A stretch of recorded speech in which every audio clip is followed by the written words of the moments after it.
The room was so bright. I don't know how to describe the light. It's something I never seen before.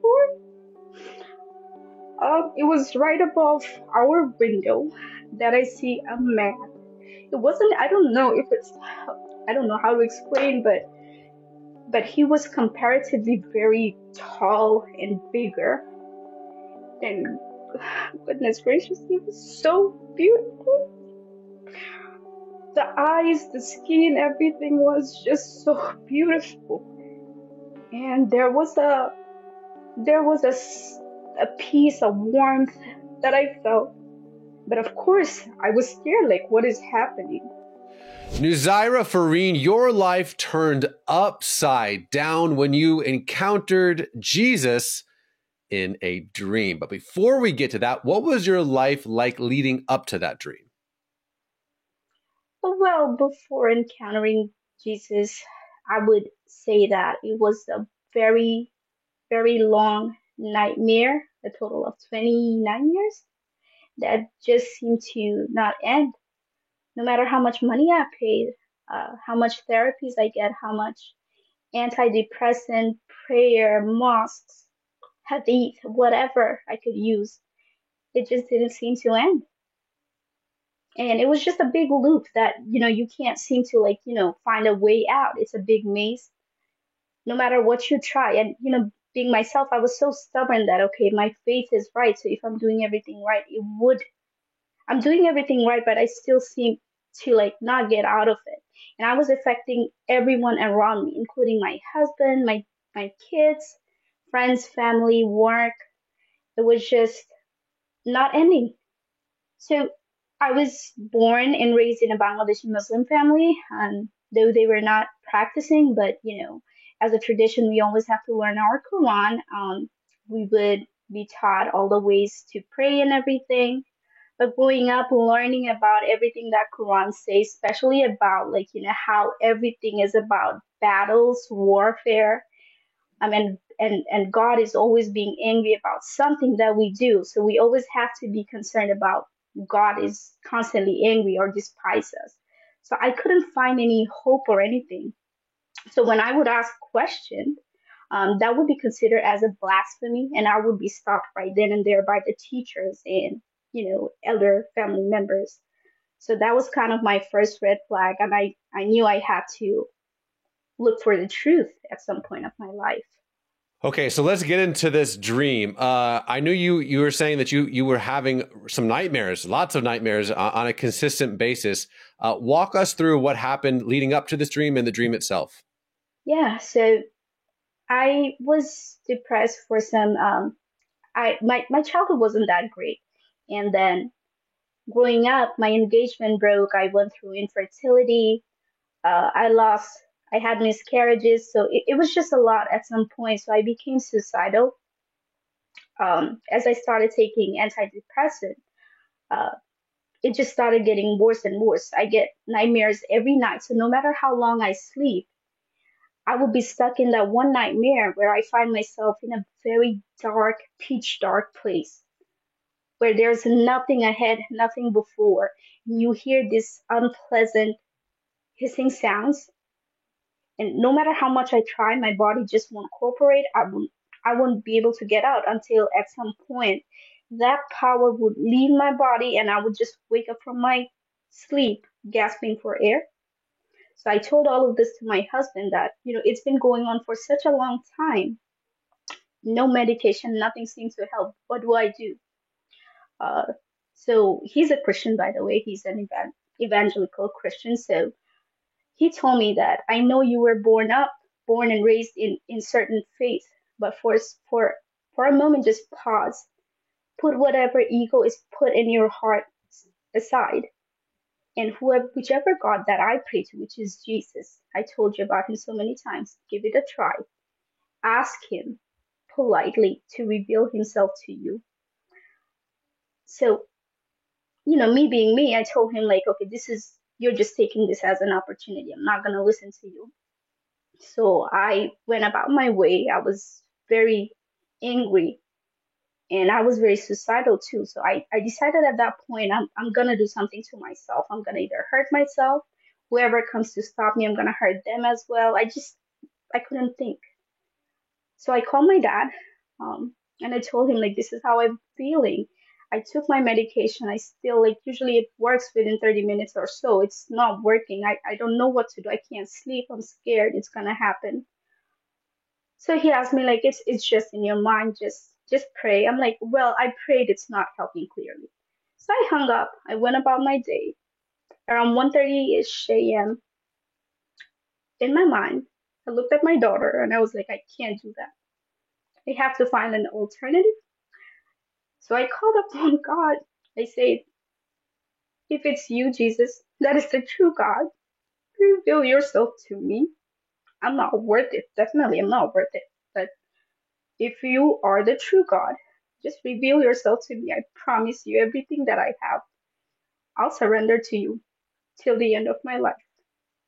So I went to sleep. The same thing. I got stuck in the same nightmare.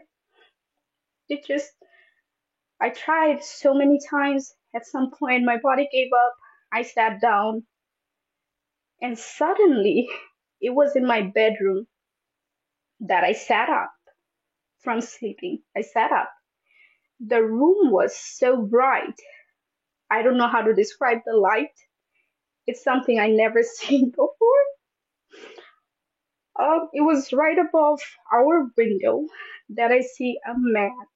It wasn't, I don't know if it's, I don't know how to explain, but he was comparatively very tall and bigger. And goodness gracious, he was so beautiful.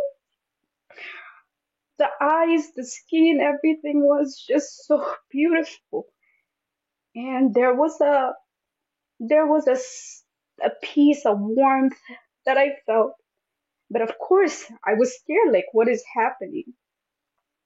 And at that moment, he just said something, like, it's not English, it's not Bengali, I don't know what language.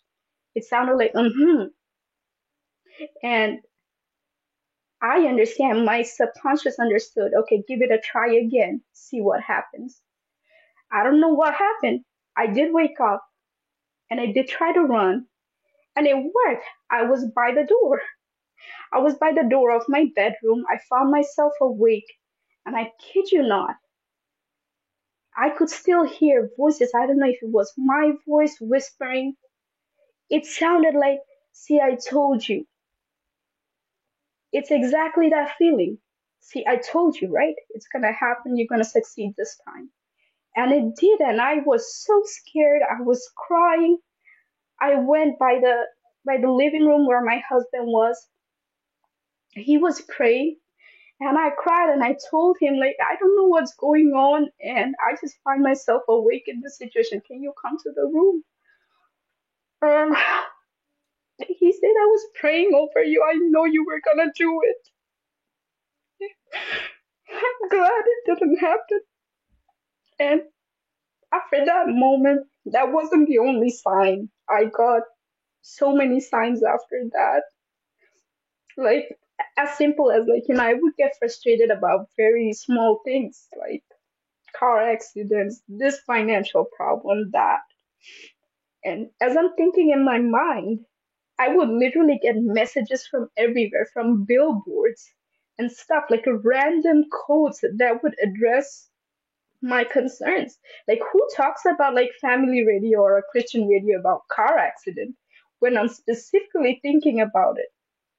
And they would literally say car accident. It could be car accident. It could be this, that you're worried about. Jesus hears you, knows your heart. And I knew that it was him talking to me.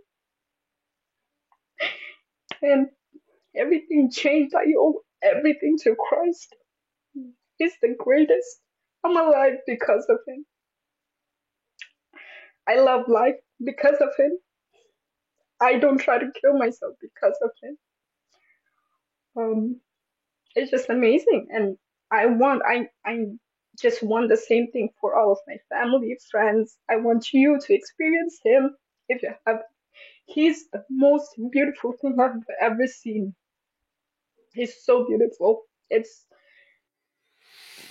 Wow. Well, Nuzaira, I am overwhelmed by your story. I've been trying not to cry this entire time.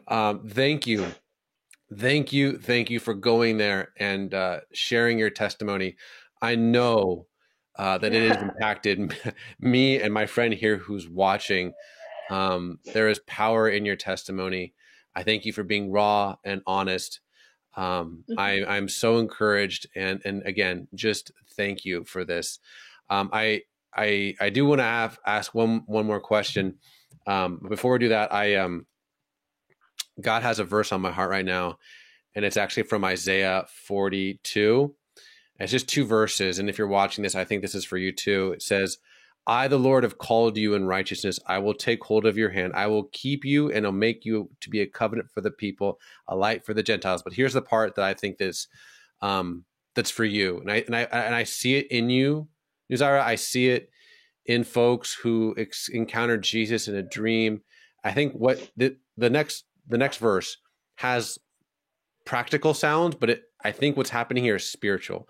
So if you're stuck in a similar situation that you were in, Nuzaira, or you feel overwhelmed or captive or whatever, hear the word of the Lord.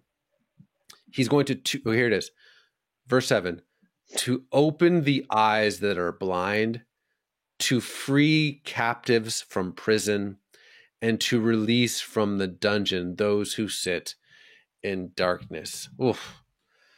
Oh man, I have chills. I have chills right now. There is freedom in the Lord. The Lord is freedom. Yeshua, God, it means God saves. Emmanuel, God is with us.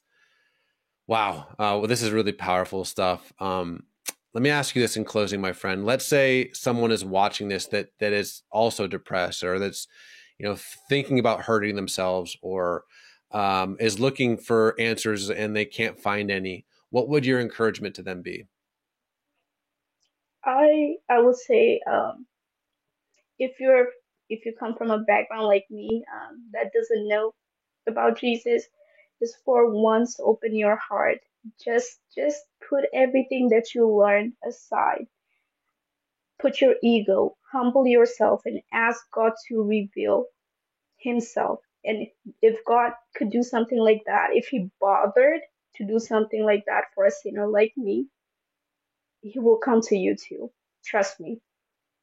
I Oof. am I am very introvert, but the fact that I'm saying it without stuttering, it's what you should believe. God will come to you. Just ask and you'll be given. Oh, oh, wow. Wow. I feel like electricity in this interview. This is incredible. The Holy Spirit is here. Nuzaira, thank you so much. God bless. This has been heavenly. Thank you for sharing your testimony. God bless, my friend. God bless you too. Thank you.